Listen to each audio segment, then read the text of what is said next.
This is the History of New Zealand podcast on the Eat to My Own Beat podcast network. Welcome back to episode 40 of the History of New Zealand podcast. A grand go-ahead policy.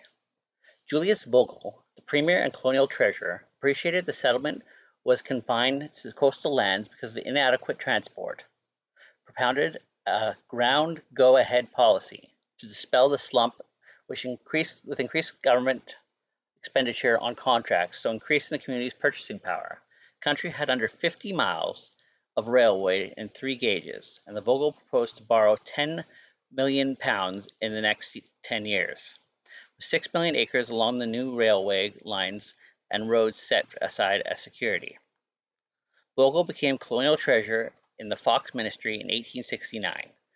On the 28th of June, 1870, he read his financial statement in Parliament, which proposed an increased immigration and purchased the public works for railway and roads, with railways designed as part of the trunk line in each island. He mentioned revenue railways in Americas constructed to suit the traffic or offered, without expensive stations and suitable and moderate speed of low capital cost, and constructing the maximum length of line with the available capital.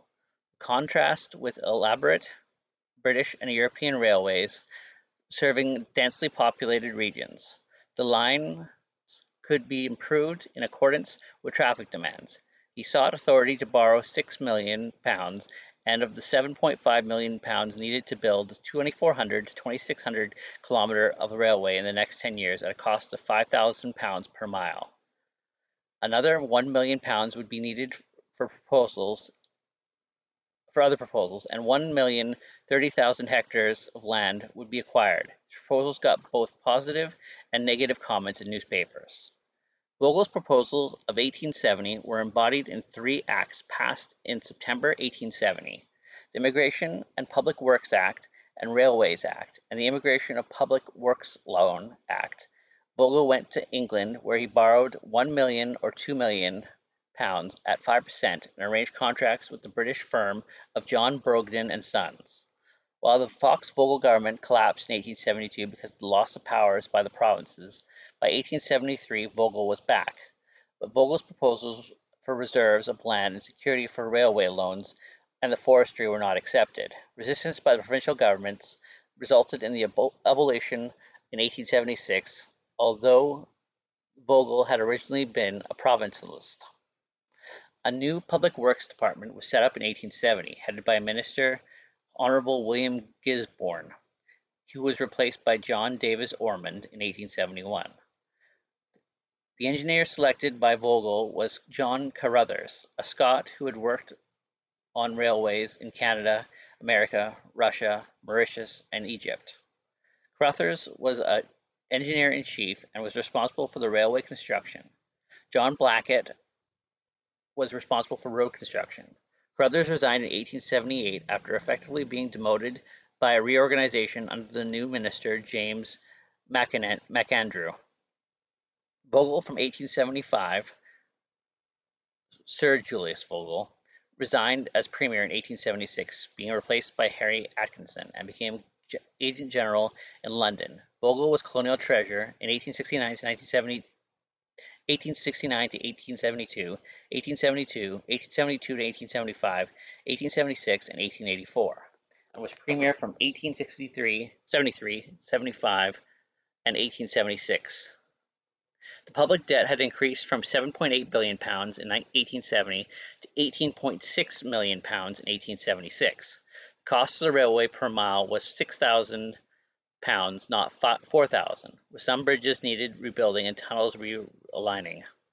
But 718 miles of railway had been built, within 427 miles under construction, and 2,000 miles of road had been opened.